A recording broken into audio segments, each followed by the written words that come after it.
All right, guys, here's a new thing. I'm just gonna record this as I go live to tape, making salmon cakes. Kind of like crab cakes. I don't have any crab. I got a can of salmon. I think my SD card's about to crap out on my audio recorder. I don't know how much battery I have on my phone. I'm using this front camera, so it kind of sucks, but yeah, we'll just roll with it, see what happens. I don't have to use it, you know? Anyway, salmon cakes, spur of the moment thing. I found a recipe online. I'm going to tweak it a little bit and we'll see how it goes. You guys can see with me if this is going to be any good. That's my rice cooker. It's making a lot of noise. There. Bubbling away, little fella. So anyway, I got this can of salmon. Put that back a little bit. Oop. There we go. Got a can of salmon. I drained and reserved the liquid, which is what the recipe told me to do. I'm gonna get the recipe.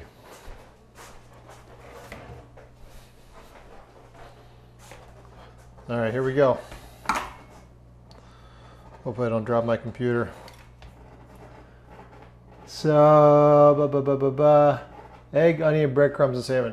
It's basically a salmon meatball, right? Which is what crab cakes are. It's a crab meatball. You got, I made meatballs last night, so remember you got some nice onion, you got some breadcrumbs, and you got an egg to bind it all together. Onion gives moisture, breadcrumbs make it a little bit lighter so it's not so dense. Hang on one sec.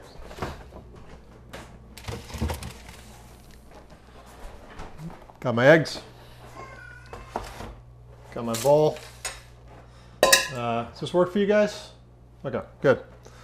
Anyway, just dump that in there. I'm a big fan of canned food. I don't know if I've said this before. I love fish. I love canned food. So canned salmon, big fan. Half a cup of seasoned breadcrumbs. Normally I don't like the seasoned ones, but this one tells me to. I'm going to sort of follow the recipe here. My half cup measure, I just used it for something. Yeah, I'm sort of going to follow the recipe and sort of not.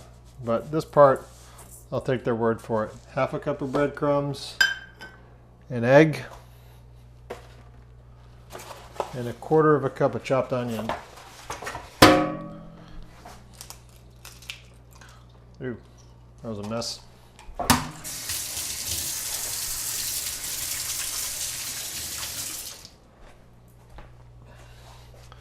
Quarter of a cup of chopped onion.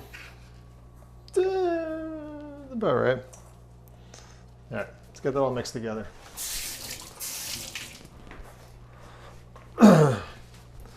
Damp bar towel, your best friend. Put a little bleach in it if you have to pass your health inspection. All right, I'm mixing that egg up and then blending all this together. Olive oil, onion, breadcrumbs, and salmon together. Making the patties.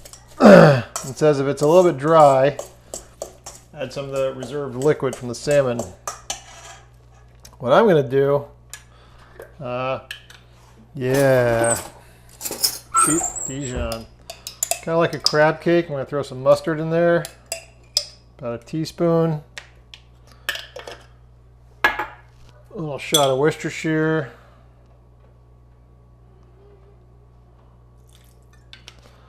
I'm going to put some lemon juice. Roll your lemon. Break it up. Can you guys see this bowl? Yeah, you can see the bowl. All right. A little bit of lemon juice. And I'd really like some dill in here. I love dill. Especially this time of year, Christmas, the Swedish part of me just wants to eat nothing but fish and dill. I don't have any fresh dill.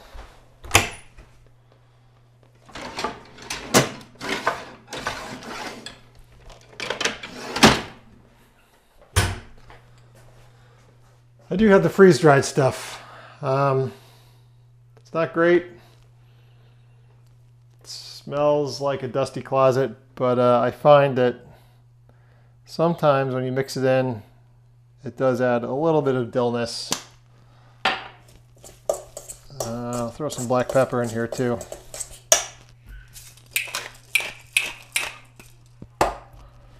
So,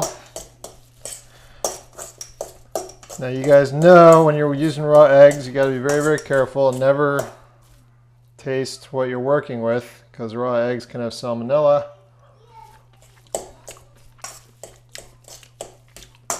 It's not bad. A little bit more lemon maybe. Doesn't need any salt, which is nice. All right, these guys,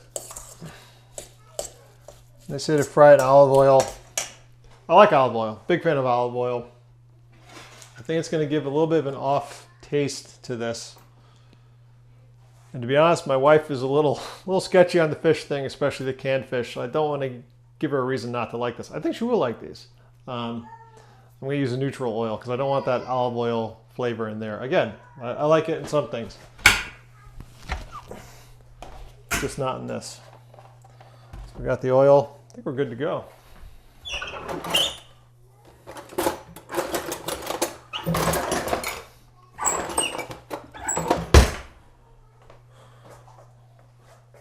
Take a look here. Still got audio going, so that's good. This might actually work. I might be getting a little ahead of myself there, but perhaps it won't be a disaster. All right, it's getting a little bit warm. Put some oil. I mean, these would probably be great browned in butter, but as much as I like my electric range here, it's hard to control the temperature, especially to lower the temperature. And if I put butter in there, I don't want to scorch it and end up with scorched salmon patties. Let's get a plate ready for this.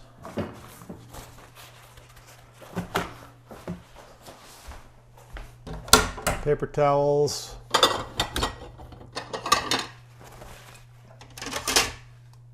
Monkey plate. I'll just use the usual thing. Alrighty, you guys get, yeah, you see that. Cool. I'm not going to turn the vent hood on because then all you're going to hear is vent hood. So, I already say, so forming the patties. So I'm doing patties like this. Even hamburgers sometimes, I'll just do a meatball and squash it after I flip it. I find that it, hey, the rice cooker just finished, if you heard that. That I get less sticky on my spatula that way. This is probably going to be 2 batches. All right.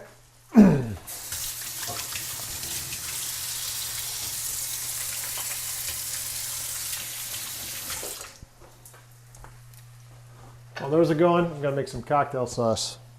Stand by. I think I'm going to make some cocktail sauce. Like I said, spur of the moment. I don't know if I have all the stuff I need. Let's see. I got that. I got that. That'll do it. And, oh yeah. Cocktail sauce we really need. Let's turn it down a little bit. Ketchup and horseradish. That's like the primary cocktail sauce pairing.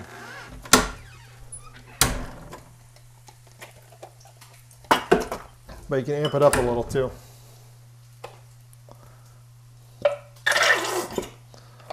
Cocktail sauce, a little bit of horseradish. Oh, that's good. That always makes my mouth water. I'm like 60-40 probably.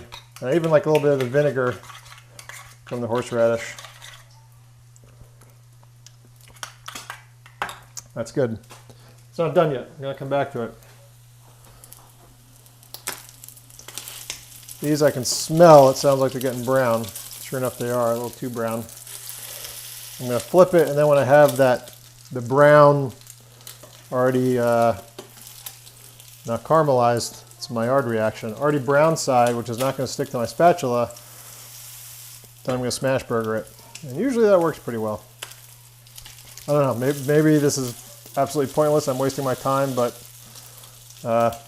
if you've watched my channel, you know that's kind of the name of the game here. All right, those are pretty good. Smells nice. Way too hot though. Slide that off the heat for a second. All right, back to the cocktail sauce. Chipotle powder. Man, the way Chris the Butcher loves garlic powder, I love chipotle powder. I put this in a lot of stuff. So, a little squish of that. Actually, my wife and I had our wedding, takeout barbecue at our wedding, and they had these great barbecue shrimp with a cocktail sauce that had chipotle powder in it, and it was, the restaurant's not around anymore, unfortunately. They sort of lost the picture and went under, but man, it was good. A little bit of Worcestershire, a little pinch of salt. There we go. It's a nice kind of smoky, spicy cocktail sauce. Also, not a bad base for a Bloody Mary. That's good. Alrighty, get back to these guys. Residual heat in there has been cooking them still. I got that turned way down, but on an electric range there's a lot of residual heat. I can feel that's not really done underneath. I'm just going to let them go. And since this is live to tape, you're going to watch me do it. Yeah, I got nothing. I guess I'll put the eggs away. And, pardon me.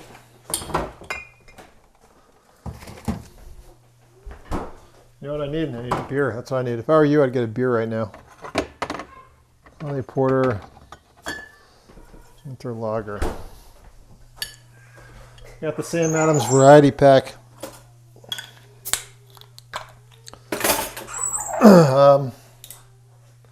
Without debating on whether or not they're actually a microbrewery anymore. Clearly they're not, but they did open up a lot of doors, you know, between these guys and Sierra Nevada. They do some good beers. I really like, I mean, for a large brewery that's not AB InBev, I think they're pretty good.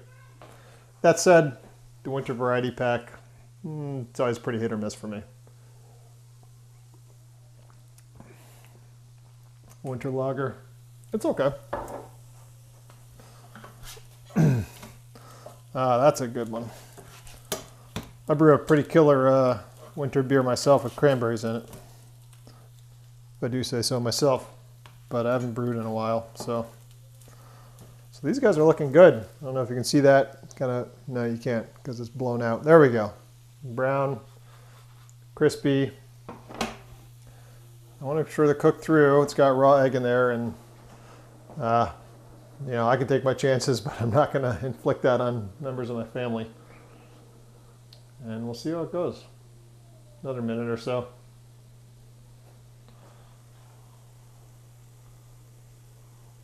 Texture-wise, they're still a little soft.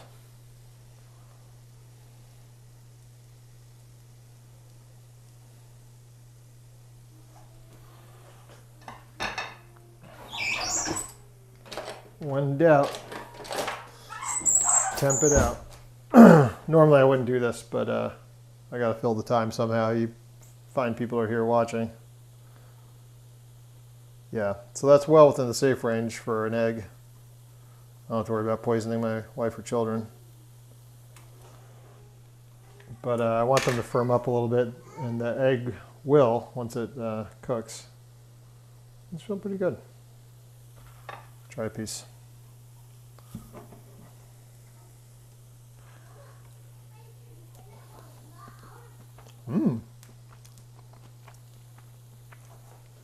Boy, that's not bad at all. I don't even need this paper towel. I will put on the warming oven though. And get those babies in there.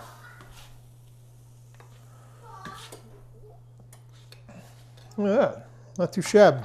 Is that blown out too? I can't tell. Try a little bit with the cocktail sauce. While this heats up.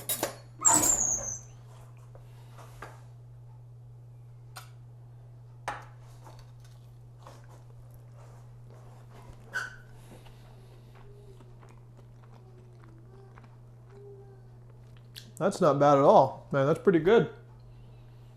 There we go. Salmon patties, or salmon cakes, or salmon something or other. Fresh dough would have helped. Yeah, seasoning wise, I don't think there's much I would change. So I'm going to try to write this one down, put it on the website, cookiebastards.com. Also, so I remember it, because I'm going to forget. But this is good. If you have a can of salmon and a couple of basic condiments, whip this one up. It's tasty. All right, guys, thanks for watching. Press subscribe, hit the like button, share it, and yeah, cool. Cheers.